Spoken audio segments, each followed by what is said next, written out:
Today is April 17th, and I just finished the Camino de Santiago.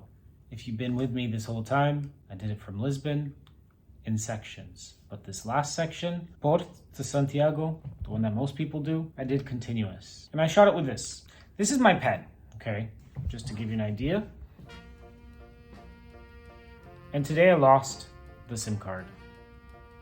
I can't even believe I did this. Then I went to a restaurant and I asked them to hold my stuff for 3 hours while I wait for the train. And then I came back 3 hours later. I looked now and that drone's gone. Drone footage I can actually get back, just in less quality. But it had all the footage I took with this little hand cam. That is it was everything. It was my story. It was everything. I lost all my footage. 90%. But I can't do the Camino de Santiago again. Can't do that. So we are going to have to make it work. This winter, I wanted to have a project to keep me moving and to get over the winter blues that I often get in the colder months. So I decided to bike the full Portuguese Camino from Lisbon in sections. However, this last part, Porto to Santiago, I did continuous. This is the coastal route, day 1, Porto to Fão. As I was arriving at sunset, I asked my friend Maria for nightlife tips. Hello, Andrew. Have you been to Porto before or not? Because what I would tell you is like, there's the main area. Google Maps list. My sister's gonna send you a Google Maps list. She gave me a gold mine of suggestions. She actually gave me a full list, so shout out to Maria. Thank you so much. She recommended to me to stay near Rua Galeria de Paris. It's got roaring 20s vibes, as this is where it kind of had its start. And in a way, I would say they created something absolutely classy, stunning, elegant, all of these things. I am not big on a big night out, especially when I'm on my own. I don't usually have too much expectations about going out. But this was perfect. I found a random, tiny hole-in-the-wall hotel, but it was very clean, right in the center of the street. And I just kept going down, having a drink or one of her suggestions, listening to music here, having something to nibble on. And it was just an amazing night out. I highly suggest, if you are this type of person, before you start the Camino, have a night in Porto. It deserves this justice. Even if you look at my videos here, I have a drone, I did have a drone. Anyway, take a look here. This is not a drone shot. There are just so many beautiful bridges in Porto that you will just get an epic view. It's a whole another level of beautiful. Okay, so I think I'm in the world's slowest elevator ever. Watch. This building is tiny, 4 floors.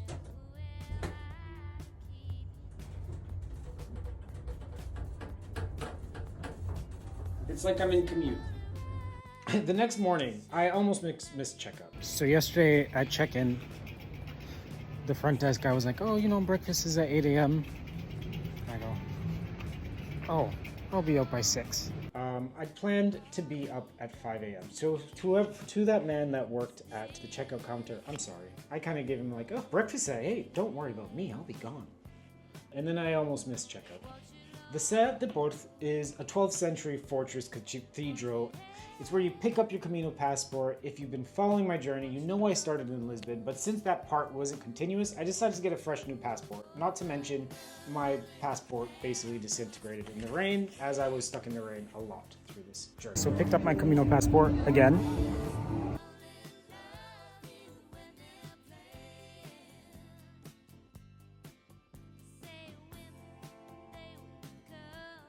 And be careful at the start of the Camino, as somehow I thought I was going on the coastal route. And then I got to my first kind of, sign for a new city, and I was like, this is not the coast. And I looked and I was accidentally going towards the central route. But man, if I didn't see, I've done both. And I can honestly say the coastal route is better for biking. That's just the fact.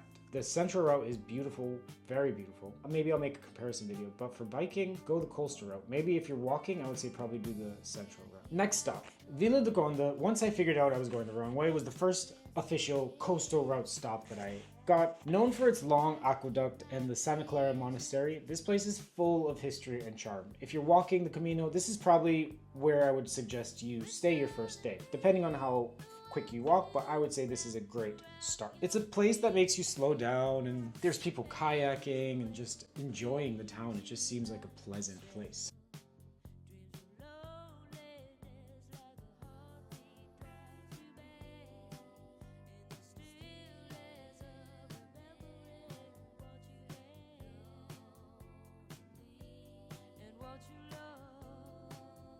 So as I kind of wanted to take this podcast style, there's going to be some stretches where I'm biking, and I will try and give you some history of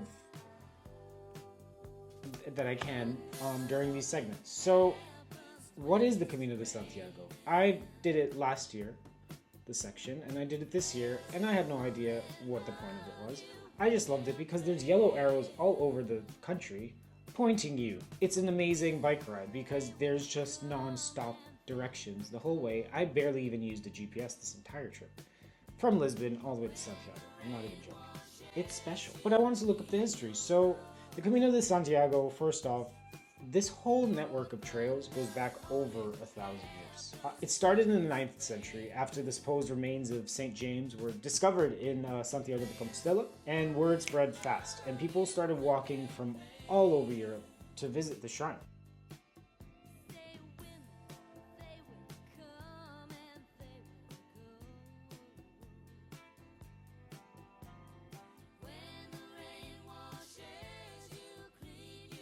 At its peak in the Middle Ages, it was one of the 3 major Christian pilgrimages, just after Rome and Jerusalem. Monarchs built bridges for it, towns grew along it, and even today, it's so clear how this path has influenced every single step along the way, all the way from Lisbon. It's very impressive to see just how life evolved around this path that for many locals don't even know what the Camino de Santiago, like they don't know. A lot of times I ask, do you know where the Camino de Santiago signs are? And I mean, if you've never walked it, you don't care, right? So a lot of times people don't even realize they live right near an arrow that could lead you all the way to Santiago, Spain. But I mean, not everyone wants to go to Spain. I did get robbed there.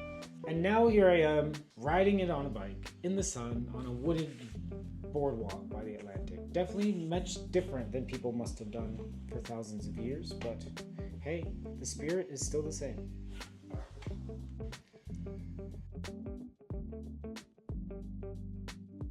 So, moving on.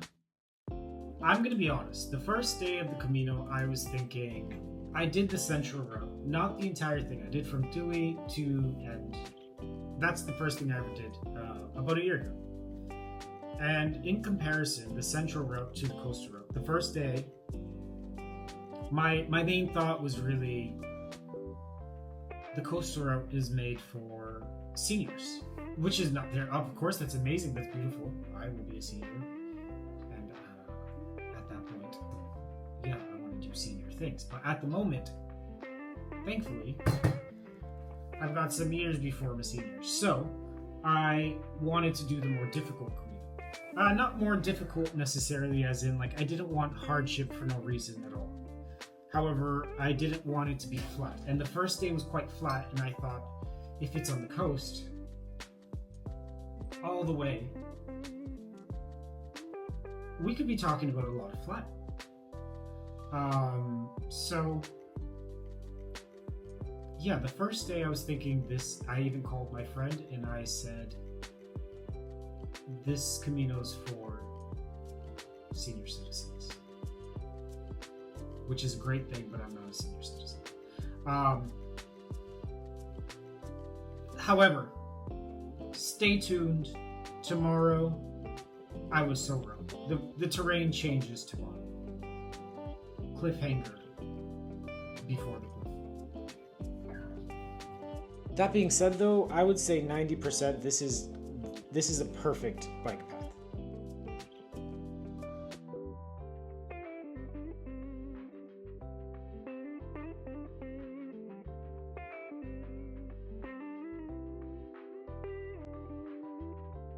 This bridge right here, I actually passed it, and I went to the next town up. That's where everyone told me to stay online. I can't even remember the name of the town. But I immediately was thinking, no. The town I stopped at before, phone. This place, the moment I went through here, I knew I wanted to spend the night here. Just a quintessential town in Portugal. And it did not disappoint. That night, I decided to just go to a bar. And I met Thiago and Hui. Hui was a firefighter in the local fire brigade, and that night they had a magic show to raise money for the fire department. And I went. How can I put this? I speak Portuguese well, but not good. In the wise words of my grandma, precisa aprender, Andrew. I need to get better, but this night was a perfect night for me to just fully be immersed in the language and really gave me another sort of level of respect for people that are always operating in their second language. Like I said, I would say I'm fluent in Portuguese, but it is still a channel that I have to kind of click into. I loved this night, but man, it was tiring only speaking in Portuguese the whole night, but I loved it. Everything about this, I was so happy. I would highly suggest phone for any of you. Hui and Thiago, if you happen to see this, shout out to you. Thank you for making probably the deepest connection I had on my entire Camino. So thank you so much. Guys, this is the end of my video. Tomorrow we will be going from Pau to Camino, which is the border of Spain. Thank you, and please like and subscribe.